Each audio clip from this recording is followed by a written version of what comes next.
Driver wanted for assault with a deadly weapon and armed robbery. I'm Jeff Vaughn. Good evening, everyone. I'm Susie Sell, along with Mike Rogers at the desk. Let's go upstairs now to Desmond Shaw, live in SkyCal, for an update for us. Desmond.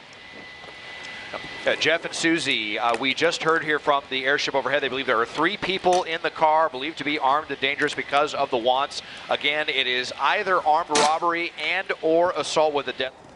That according to LAPD. It is LAPD that is in pursuit of this vehicle, this dark, older model GMC Yukon. Again, believed to be 3 in the car. This began in the South LA area, came eastbound on the 10 and then South 5, South 710. And now we're making our way towards Long Beach, getting up to 80 or 90 miles an hour on this one. It has kind of been flying away from us, so we're still trying to catch up here. But you can see, I'll just widen out for a second, quite a few units in tow of this one. And actually, there were 2 law enforcement helicopters as well. It's going to be LAPD as well as LA County Sheriff's deputies. We'll see if they continue to have 2 from the sky, which would definitely make you think that they really want to get these suspects. Again, possibly armed and dangerous. 3 in the car of this GMC Yukon, southbound on the 710 with LAPD. Jeff and Susie. Okay, yeah, this is breaking news here on KCAL News, and thank you so much for joining us as we get off the top of the hour with this police pursuit. As Des just mentioned, Sheriff's Department, LAPD also in pursuit. Mike Rogers is now at the assignment desk. Can you clear up a little bit as to the want here, Mike? Yeah, so Jeff and Susie, it was just, Desmond mentioned, either armed robbery or assault with a deadly weapon. Well, we believe it is both, really. So armed robbery was originally what these Newton officers, it was officers from LAPD's Newton Division, got behind the vehicle for. Now, during the course of the pursuit, we've heard the helicopter ask the ground units, do we know which seat the shooter is sitting in? So that leads us to believe, obviously, that the assault with a deadly weapon aspect of it. And then we also heard them give some details about it. And this was actually a shooting I was listening to on the scanners during our 5 o'clock hour. It was over at San Julian and Pico. It came out as a shooting with a possible victim down. So I was actually making some calls on that when we had to go to a different shooting. And they're obviously have picked up this person at some point. So now they're trying to get him to stop. But again, that shooting happened at San Julian and Pico, and they are trying to figure out which seat in the car the shooter is sitting in, or if it's the driver. So as far as the armed robbery portion of it, it's very possible that that car, the license plate on the car, came back to being also wanted in an armed robbery, but we believe the primary reason they are chasing this person was for that shooting that we were listening to at San Julian and Pico earlier. And that shooting, Mike, was in South LA, and that's where this pursuit started? Correct, yeah. This started in, one of my coworkers on the desk, Orlando, was actually giving Desmond some clarifying information. Central Division officers were the ones who originally got into this, and then Newton was right on their tail. Central and Newton, if you don't know, border each other. So it's right there where the 10 freeway splits. Newton gets a little bit north of the 10 freeway. So both of those guys were trying to do this at the same time, and actually they asked everybody to switch over to Newton frequency. Now, as Desmond pulls out, they have repeatedly added units to this pursuit. We're almost getting into the Long Beach area now, but I had heard them request at least 6 units to be in the pursuit. It looks like there may be even more than that. The airship also offered to go into tracking mode. The watch commander denied tracking mode. And that is common when you have a suspect wanted for this caliber of alleged crime, armed, things like that. They don't like to go into tracking mode. They're also now, in and out of their city. They also don't like to be in tracking mode when they're not in their city. So right now, not in tracking mode. This is full-blown pursuit by the LAPD, who also has not given it up to CHP. Oh, he's losing it. Oh, he's losing it. Take it, Des. That curve. Take it, Des. It landed into the divider there. Wow. Wow, you know what? Driving a top-heavy vehicle here, took it too fast and jumping over. So we're just at the end of the 710 on the exit that goes towards downtown LA, and we have 1 suspect out of the vehicle and running. We're going to follow that suspect because we believe that there might be 2 other people in the car. I don't think I saw them get out of the car, so he just hopped over there down onto Golden Avenue and 4th Street, getting down into this neighborhood. It's one of the, again, they have 2 airships on this one, so one of them can break off and stick with this suspect who's now running here down the street. Let's see where this person goes, if this is somewhere they were meaning to go or what the deal is, but out on foot. I believe this is the driver that is out of the vehicle here running, Jeff. Yeah, very desperate times for this driver as he's attempting to escape after getting out of this vehicle. And Susie, he lost control in that overpass. As Des mentioned, those SUVs are top heavy. He was going a little too fast and just kind of flipped it around. Two other people, we believe, inside the vehicle. This one outstanding. That's right. Multiple people, as you're talking about. Mike Rogers was asking or talking about how multiple LAPD units were being added to this chase. You know, oftentimes we only see a certain number of police units behind chases, but when we know that there are multiple people inside a car and also that they are armed, at least one person we know inside this car we do believe was armed, they are going to take every precautionary measure to make sure at the end of the chase, as we're looking at right now, is a safe situation for officers as well as other people who are involved in this, obviously, because of the fact that there are multiple people inside this car. Another level of danger as he goes into possibly this home here. We're going to show you on the inset box when that car started to lose control. But at the same time, we've got the very serious situation going on with that, we believe, armed driver who escaped and got on foot and then is now at this area here near, I believe it's going to be Golden and Fort Street that he mentioned. And there's a community just off of the freeway. You see on the right-hand part of your screen is when he lost control. But I haven't seen him since he turned around the corner. And we couldn't see him from the vantage point of the helicopter. But that would be a very dangerous situation, Susie, if he, we think, is armed with a gun, could get inside one of those apartments or one of those buildings. With the gun, you know, like you were saying. And Desmond, can we see from your shot, I know you've been kind of focusing on this apartment building where one of the suspects fled to, but have you been able to see whether the ground units have been able to make any other arrests from that car? Not yet. We wanted to focus on the driver who came out running here, and I do believe that those other two stayed in the car. Everything happened so quickly. I think they just decided to surrender. We'll have to verify that later, but we wanted to try to stay with this suspect. Last we saw in this area was underneath that awning. It took us a while to get around because LAPD's helicopter may have seen them come through the shot. They are on this one, so I believe they know where the suspect is. Does that go down below the ground? You see, does that go down? Is that subterranean there, Des? It looks like it is. Do you see that? I wonder, because that's the last time we saw him was right there on the other side of that fence. Yeah, this is the last time that we saw. We'll continue to move around here and see, but unfortunately, just eluded the lens there for. Yep. Yeah. You know, and someone out here wanting, what is the commotion? I think the suspect saw us looking at him, and then that really panicked him and got underneath this awning. And unfortunately, just trying to navigate with the other air traffic up here, he had a couple of seconds to get away. So we will see. Not seeing any ground units yet on this one either. But you see LAPD's helicopter. I think they feel pretty good about him being somewhere right here in this area. So it's just unclear if they went inside one of the. He would have had enough time if he went over that fence and up the staircase. If this is the suspect that has a gun, to potentially force their way in. We're just not sure how this all developed there when he was away from the lens there for a couple of seconds. Yeah, I wonder, Mike, do you hear any chatter about what has happened so far? Yeah, so right now the officers are actually having trouble getting to the location because if you remember, he jumped off the side of the overpass there. So he had the benefit of being able to kind of take a direct path. This is actually Long Beach PD. This is not even LAPD. This is Long Beach PD. Those LAPD units, I'm listening to the airship, are still trying to get to this building. They're trying to get off the freeway to get around here to get to him. So, pretty behind the curve, unfortunately, as far as catching up with him. And it was just a convenient spot for those guys to be able to wreck that car. But now you see Long Beach PD showing up in force as well. Like Des mentioned, sheriff's helicopter, and this is our first LAPD unit. That's from Central Division, now showing up as well. So we'll see. The airship was like, we're gonna keep an eye on this building, and they're gonna try to set up a perimeter. But it didn't. Is that him on the balcony there, Des? Straight in? Well, there's somebody up there. I thought it was a resident. We saw somebody down below there. He was dressed in all black, and he looked pretty tired when he came around that corner there. What do you think, Susie? Yeah, it's hard to tell. There's so many people out there right now. It's hard to tell whether these are people involved in the pursuit or perhaps just looky-looing. I don't know if people maybe saw what was happening out there. It looks like that person getting to a car. Well, they're trying. Are they trying to indicate to police, Des? Yeah, it's hard to tell here.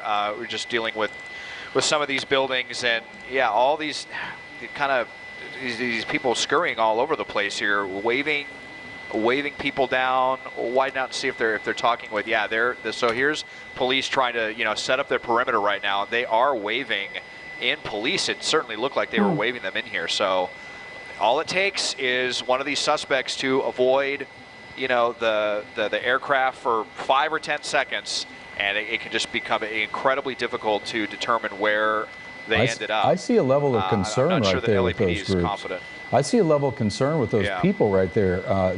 They appear to want police to come down. I wonder if they know where that suspect is. I would guess they do. That's my guess. Probably, maybe guiding police or hoping to guide police into where they believe the suspect went, but it's unclear right now. I know the ground units are there, and I'm sure they're making a plan right now, setting up the perimeter as they do after pursuit. And it was difficult in this situation because, as Mike Rogers was talking about on the desk, when the pursuit came to an end, everyone fled. 2 people, at least we know, got out of the car, and they jumped over that overpass. And officers, obviously, they don't want to put their officers in danger, obviously, and that's the reason why they took their car around to the other side to get to this location. But as Mike was saying, they did certainly have an advantage getting away from officers. Yeah, on I'm the taking ground, a look at that on the right-hand part of your screen. Is going to be what happened earlier. He had been running for quite a bit, maybe 3 or 4 blocks at full speed. It looked like he was pretty winded, and then it did appear, Des, they looked like he hopped the fence right there, and that's where he went out of sight. Yeah, so really quickly, I'm listening to some radio traffic. Des, they do believe he's on the 2nd story of this building that we were looking at. That's what they're talking about now.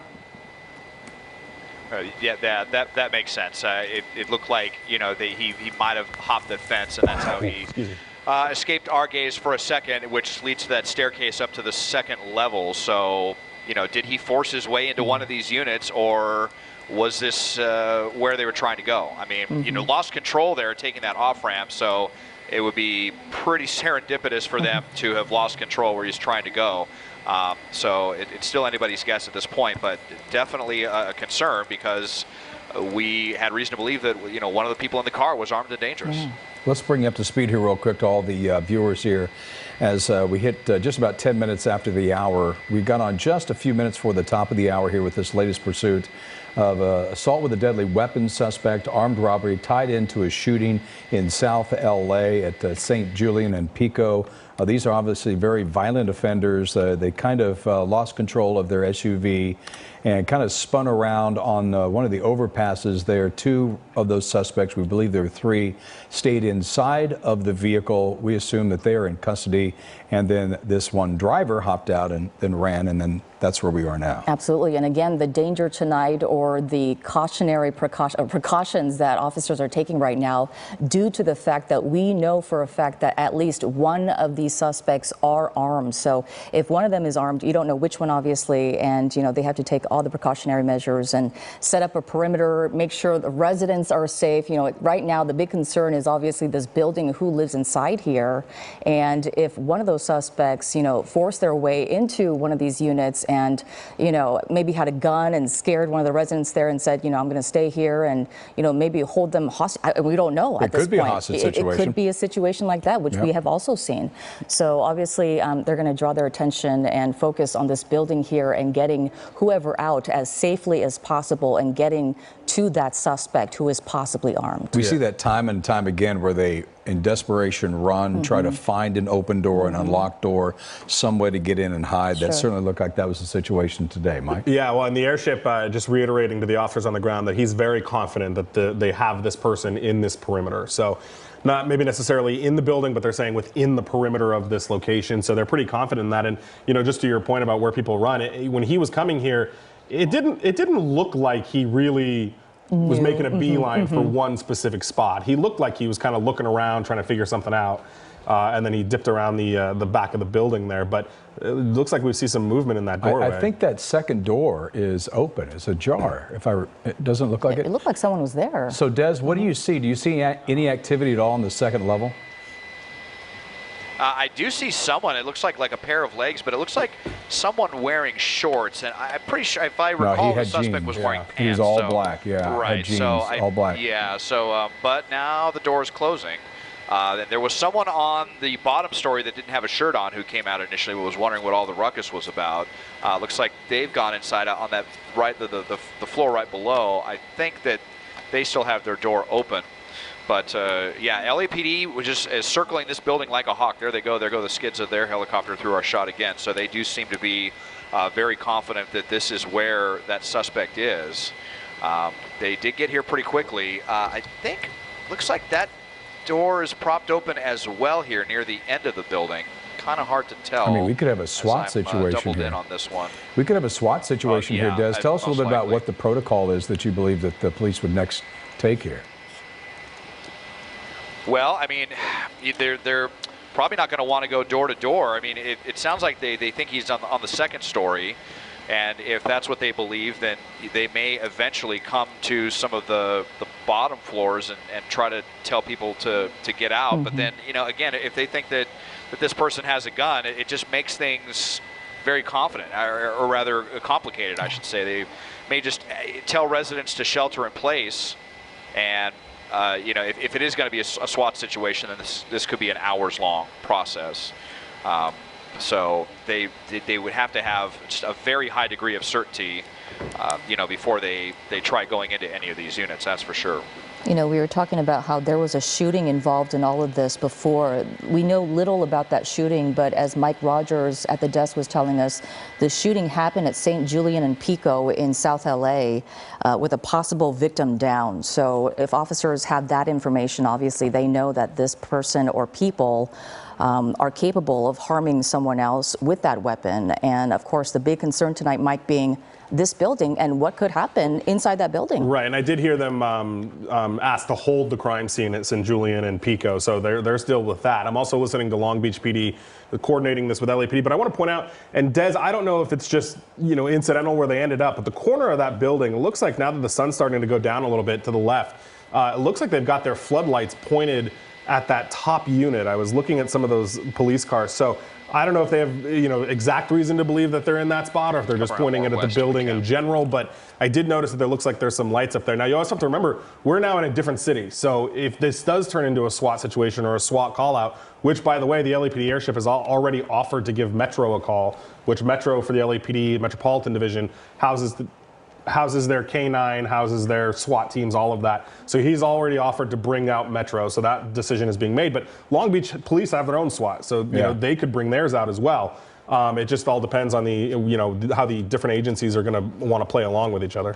We have 3 scenes. I mean, think about the work that is ahead for all these officers. We have the shooting at St. Julian and Pico, that's in South LA. We have the crash site, which is not too far from what you're looking at here. That's where those 2 suspects, we believe, are in custody. That 3rd suspect got out. And this is where he's holed up here in Long Beach now. So we have 3 different separate, as we take a look here, panning back to where this accident occurred. Des, they're at least letting some traffic through. That's an overpass. I thought that'd be shut down, but they're at least getting people over, aren't they? Yeah, and you know that tells me that they got those other 2 suspects. I mean, the one that they got out, you know, incredibly desperate here. You see, you know, jump down a pretty decent, you know, distance right here. I mean, that's at least 10, you know, 15 feet, I would imagine. So, you know, probably a painful landing for that guy. And they came running all the way down here to where we now have the perimeter set up at this small apartment building. And so here's what Mike was talking about with the floodlights now on this side of the building. So if they believe that he made it over towards the end unit or what the deal is, I mean, you know, the door, it looks like it's getting kind of dark here. Let me see what I can do, but you know, it does look like the screen door may be open here on this unit, second to the last, if that's where they think the suspect is.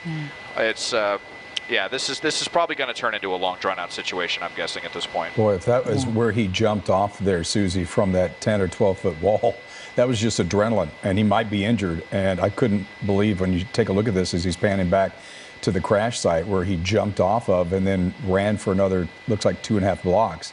That's a pretty good jump. It is. And I was thinking the same thing, and I thought it was lower than that, but when Desmond gives us that picture, my goodness, it's pretty high, isn't it? I mean, it is an overpass, you know, a ramp going to another location. So, I mean, it's definitely high up there. And obviously, that's why officers didn't want to chase them on foot, because it would have been a very dangerous situation to jump over that fence for officers as well. But just incredible to see this. But right now, as we're talking about this building being the focal point here of this investigation right now, you know, we're meeting all the criteria for an LAPD SWAT situation here. We have an armed, barricaded suspect inside a building. We have possibly a lot of, you know, tenants or residents inside this building as well, you know, causing a dangerous situation, which could be a very dangerous situation for the residents who live here, who may or may not know what's happening around them. You know, Mike, I want to bring you in on this because I would think if there was something going on, that this guy had maybe somebody at gunpoint, or there was some sort of immediate threat to somebody, police would get in there. But I would assume that they have information, and that's why they're kind of holding back a little bit. Yeah, I would make that same, you know, guess. I would say that if they had reason to believe that this person was imminently putting somebody in danger, they would make a pretty aggressive move to get in there. I think the fact that they're not means they either just don't know, and they're just kind of, you know, because remember, the officers on the ground saw nothing. You know, these officers got here well after the fact because of the, you know, geography basically of where this guy ran from. So you only have the airship overhead, which, you know, they did a great job of keeping him. And, you know, as Desmond mentioned, they're very lucky they were able to have the benefit of 2 helicopters in this situation, because that's not common. It's not common that there are 2 helicopters over a pursuit. They just, you know, happened to have the resource of a sheriff's helicopter who could stay with the car while LAPD came to the scene. Yeah, with extra eyes. I mean, that's so crucial. And I think it's an important time to tell, you know, viewers, if you happen to be living inside this building, or if you are in this building or near this building, and you happen to make any observations of the suspect, then please call 911 right away. I'm sure that's what police would advise. But right now, it's unclear what the officers are doing down there right now in terms of what the plan is going to be, whether they evacuate this entire building first, or if they'll have people shelter in place. But certainly a dangerous situation if someone is armed in there. Yeah, this is in Long Beach, so we have 3 departments involved in this. LAPD with the initial pursuit, the Sheriff's Department got involved as well en route of this, and then Long Beach Police, of course, on the left-hand part of your screen, because this is the jurisdiction where this all ended up. So we've got multiple agencies, we've got a number of different locations, we've got multiple suspects. This is going to be a long night, if not for one department, all 3. Yeah, absolutely. Let's go back upstairs to Desmond Shaw in SkyCal to see if he has anything new for us. Desmond, are you seeing any movement from the officers on the ground there yet?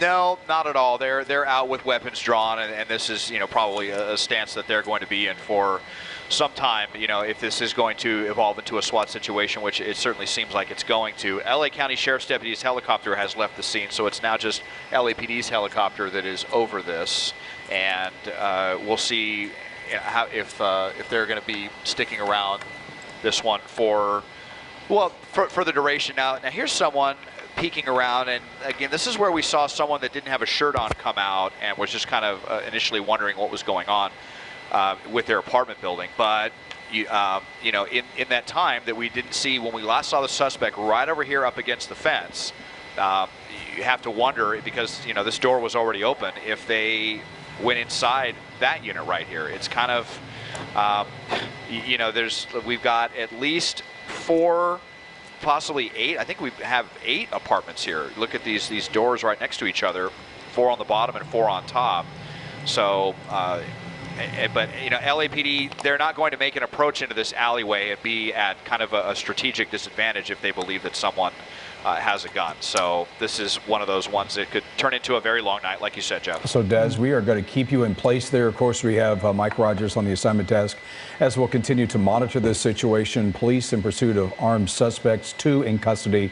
1 ran after crashing their vehicle and ran to this location in Long Beach on 4th and Melrose. We will continue to follow that story and bring you any updates, probably dip in throughout the newscast here at 8, 9, and 10 o'clock on KCAL News as we continue to follow that story. Boy, a frightening escape for 3 children in Long Beach during a police standoff with an armed robbery suspect last night. They had to climb down a ladder from their second-floor window. Well, we brought you this breaking news last night when it began as a police pursuit from South L.A. KCAL News reporter Jasmine Veal has more from the family that was right in the middle of it all. One by one, firefighters helped 3 kids escape down a ladder from their second-floor apartment in Long Beach Monday night. They were caught in the middle of a police standoff with an armed robbery suspect who had just led LAPD officers on a chase from South LA. It's all your apartment. Yeah, and that's my doggy door. This woman, who did not want to give us her name, says she is like a grandmother to the 3 kids. She says she had just gone out for pizza when police swarmed the building on Melrose and Golden.